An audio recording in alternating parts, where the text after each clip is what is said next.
नमस्कार बच्चों, उत्तराखंड जिला सीरीज़ का आज हमारा है 44वां दिन। जैसा कि आप सभी को पता है, हमारे चैनल पर चल रही है उत्तराखंड जिला सीरीज़, जिस पर हमने कल समाप्त करी है पौड़ी गढ़वाल जनपद की जिला सीरीज़। आप सभी बच्चे जानते हैं कि हमारे चैनल पर कोई भी जिला सीरीज़ समाप्त होने के बाद हम उस जिले से रिलेटेड टॉप 50 MCQs अपने वीडियोज़ में लेकर आते हैं। तो हमारा जैसे पौड़ी गढ़वाल समाप्त हो गया है, तो आज हमारे रहेंगे पौड़ी गढ़वाल के टॉप 25 क्वेश्चंस और कल के वीडियो में आएंगे अगले 25 इम्पोर्टेंट क्वेश्चंस जो परीक्षा दृष्टि से बहुत ज़्यादा महत्वपूर्ण है। तो जो पहला प्रश्न है वो है, पौड़ी गढ़वाल ज़िले की स्थापना कब हुई थी। स्थापना पूछ रहा है, तो ये हमने आपको बताया है कब हुई थी, 1840 में। ये तो सबको पता ही होगा। अगला है, परमार वंश के किस शासक ने देवलगढ़ के बाद श्रीनगर को अपनी राजधानी बनाया था। तो क्या क्लियर हो गया आपको, परमार वंश की कभी राजधानी देवलगढ़ भी थी, उसके बाद श्रीनगर भी पूछ रहा है। और यह किस शासक ने देवलगढ़ के बाद श्रीनगर को अपनी राजधानी बनाया था, तो बनाया था आपका अजय पाल ने। ये जब हमने पौड़ी गढ़वाल की इतिहास की बात करी थी तो अब आपको बताया था। प्रश्न नंबर तीसरा कह रहा है, पौड़ी गढ़वाल कब गढ़वाल मंडल का मुख्यालय बना।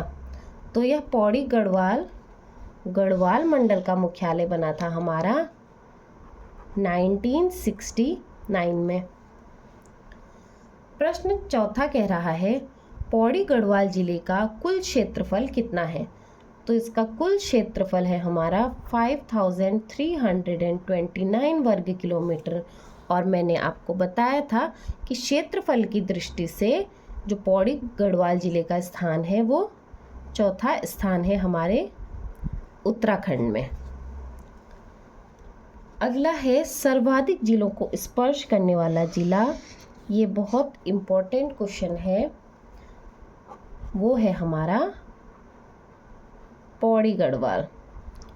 और कितने जिलों को स्पर्श करता है, अच्छा कितने राज्यों को करता है पहले ये बताएं। राज्यों को तो एक ही करता है, उत्तर प्रदेश।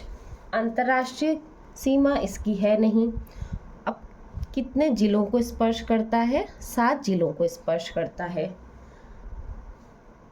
प्रश्न छठा है, पौड़ी गढ़वाल किन किन जिलों को स्पर्श करता है। अब 7 जिलों को तो करता है, ये मैंने आपको 5वें प्रश्न में बता दिया, लेकिन किन किन जिलों को स्पर्श करता है वो छठे प्रश्न में पूछ रहा है। तो मैंने जब आपको पढ़ाया था तब बताया था, सीक्वेंस से याद रखिए, हरिद्वार से लेते हुए चलिए नैनीताल तक। सबसे पहले हरिद्वार के ऊपर आता है हमारा क्या, देहरादून,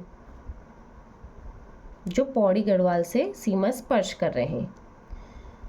फिर उसके ऊपर आता है हमारा टिहरी गढ़वाल।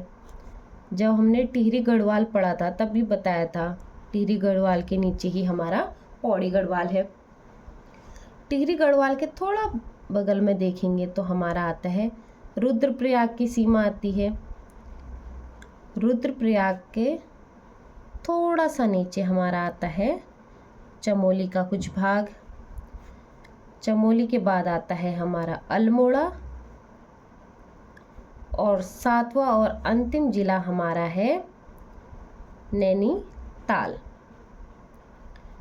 ये हो गए हमारे जिले जो हमारी पौड़ी गढ़वाल को स्पर्श करते हैं। इन 7 जिलों का नाम याद रखिए, इन्हें रटने की ज़रूरत नहीं है, सीक्वेंस में ऐसे लेके चलेंगे आप। 7वां प्रश्न है हमारा, पौड़ी गढ़वाल जिले की कुल साक्षरता कितनी है। तो ये तो मैंने आपको पढ़ाया हुआ प्रश्न है, कुल साक्षरता कितनी है। कुल साक्षरता है हमारी 82.02%। और मैंने आपको हर ज़िले में बताया है, रिलेट करके पढ़ो तो आपको राज्य का डाटा बहुत अच्छे से याद हो जाएगा। तो यहाँ पर एक बार फिर से आप अपने दिमाग में सोचो, हमारे उत्तराखंड राज्य की साक्षरता कितनी है, वह है 78.8%। प्रश्न 8वां पूछ रहा है, पौड़ी गढ़वाल जिले की पुरुष साक्षरता कितनी है।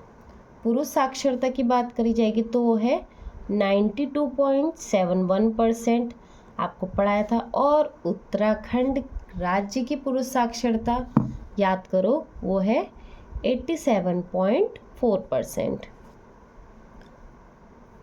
प्रश्न 9 है पौड़ी गढ़वाल जिले की साक्षरता। अभी साक्षरता किसकी पूछ रहा है, या पूछ रहा है महिला साक्षरता कितनी है।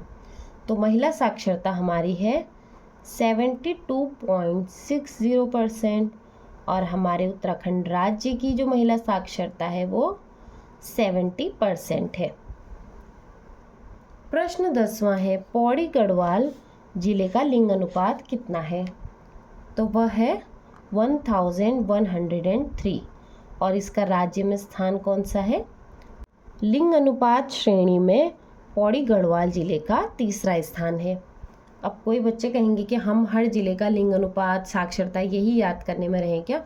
आप इसको याद करिए, आप इसको पढ़िए, क्योंकि किस सीक्वेंस में पूछेगा अब कोई भरोसा नहीं है, क्योंकि कंपटीशन का जो लेवल है वो अब ऊपर जा रहा है। तो इसलिए आपको हर छोटी से छोटी जानकारी हर जिले की होनी चाहिए। पूर्वी नयार का उद्गम स्थल है। पूर्वी नयार का उद्गम स्थल हमारा है जखमौलीधार श्रेणी। जखमौलीधार श्रेणी। और ये किसका भाग है, ये है दूधा तोली श्रेणी का भाग है। ये तो पढ़ाया हुआ ही है।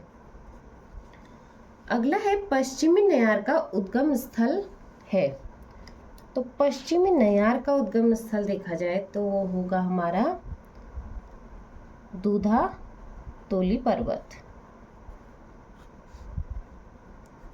इन दोनों का उद्गम स्थल ध्यान से याद करें। प्रश्न 13वां पूछ रहा है पौड़ी गढ़वाल जिले में कुल कितनी विधानसभा सीटें हैं। तो विधानसभा सीटें हमारी हैं पौड़ी गढ़वाल से 6। क्या पूछा इसने हमसे, विधानसभा सीटें। प्रश्न 14 है पौड़ी गढ़वाल जिले की कौन सी विधानसभा सीटें अनुसूचित जाति के लिए आरक्षित है। अब विधानसभा सीटें तो 6 हैं, वह पूछ रहा है अनुसूचित जाति के लिए आरक्षित विधानसभा सीटें। प्रश्न को ध्यान से पढ़ें और समझने की कोशिश करें।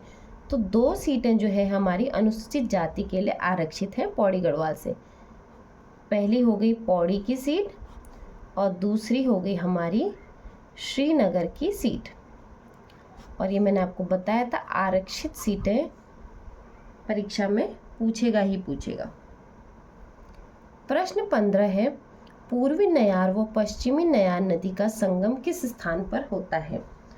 तो पूर्वी नयार और पश्चिमी नयार नदी का संगम हमारा जिस स्थान पर होता है उसे कहते हैं सतपुली। सतपुली नामक स्थान पर होता है हमारा पूर्वी नयार व पश्चिमी नयार नदी का संगम। प्रश्न 16वां पूछ रहा है पश्चिमी रामगंगा पर कौन सी परियोजना है। तो पश्चिमी रामगंगा पर हमारी जो परियोजना है उसका नाम आपको बताया था कालागढ़ बांध परियोजना।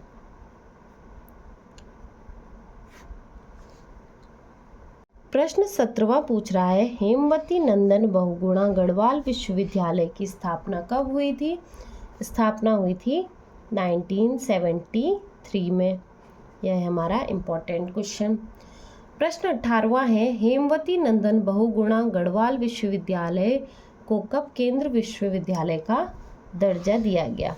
जब आपको पढ़ाया गया था तब बताया गया था स्थापना और वह कब केंद्र विश्वविद्यालय बना यह पूछता है। तो जिन बच्चों को याद होगा वो उत्तर भी मुझसे पहले दे रहे होंगे 2009 में। प्रश्न 19वां है गढ़वाल का प्रवेश द्वार किसे कहा जाता है।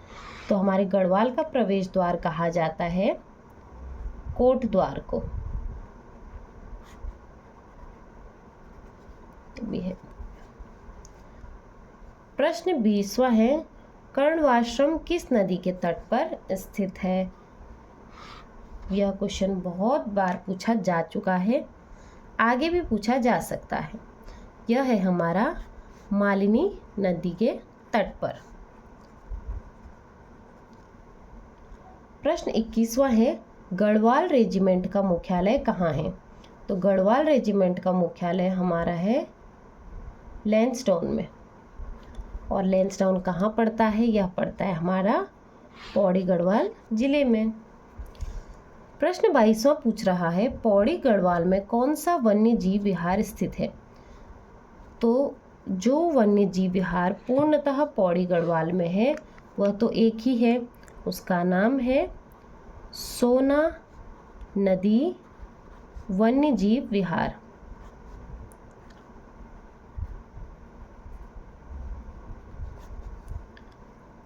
प्रश्न 23वां पूछ रहा है, पौड़ी गढ़वाल जनपद में बहने वाली गंगा नदी पर कौन सी परियोजना है?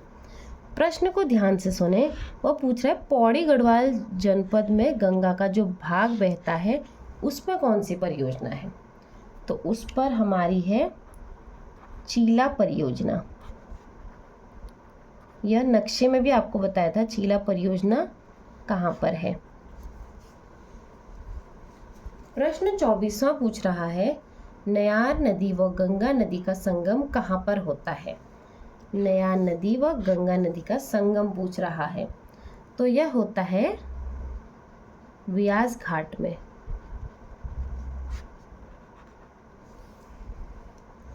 और आज के MCQ सीरीज का हमारा आखिरी प्रश्न, पौड़ी जिले में कुल कितनी तहसीलें हैं? तो पौड़ी जिले में जो कुल तहसीलें हैं वो हैं 12 तहसीलें। तो वो आपसे किसी भी जिले की पूछ सकता है। तो आज के हमारे 25 महत्वपूर्ण प्रश्न पौड़ी गढ़वाल जिले के यहीं पर समाप्त होते हैं। इसके अगले भाग में यानी कि Pauri Garhwal MCQ series part 2 में कल आएंगे परीक्षा में पूछे हुए अन्य 25 महत्वपूर्ण प्रश्न। इन 25 + 25 प्रश्नों का आपने अभ्यास कर लिया और किसी जिले के हर जिले के आपने 3 भाग देख लिए, तो मेरा मानना है कि आपकी काफ़ी हद तक जो परीक्षा की तैयारी है वो पूरी हो जाएगी।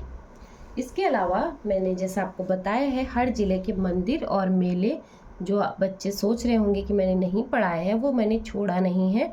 मैं उनको रिलेट करके आपको पढ़ाना चाहती हूँ ताकि आपको एक ही ज़िले को पढ़ने में आपके दिमाग में ये सब खिचड़ी ना बन जाए। इसीलिए मेरा मानना है कि जो इम्पोर्टेंट जहाँ से क्वेश्चन बनता ही बनता है उसको मैंने करा दिया है ज़्यादा से ज़्यादा। MCQs में सब कुछ कवर करने की कोशिश मेरे द्वारा हो रही है। बाकी उम्मीद करती हूँ आपको मेरा पढ़ाया हुआ समझ में आ रहा होगा। मेरे वीडियो को इसी प्रकार ढेर सारा प्यार देते रहें। आप ढेर सारा प्यार वैसे भी दे रहे हैं, उसके लिए तहे दिल से आप सभी का बहुत बहुत शुक्रिया। आगे भी इसे इसी प्रकार लाइक करते रहें, शेयर करते रहें। आप सभी का बहुत बहुत धन्यवाद।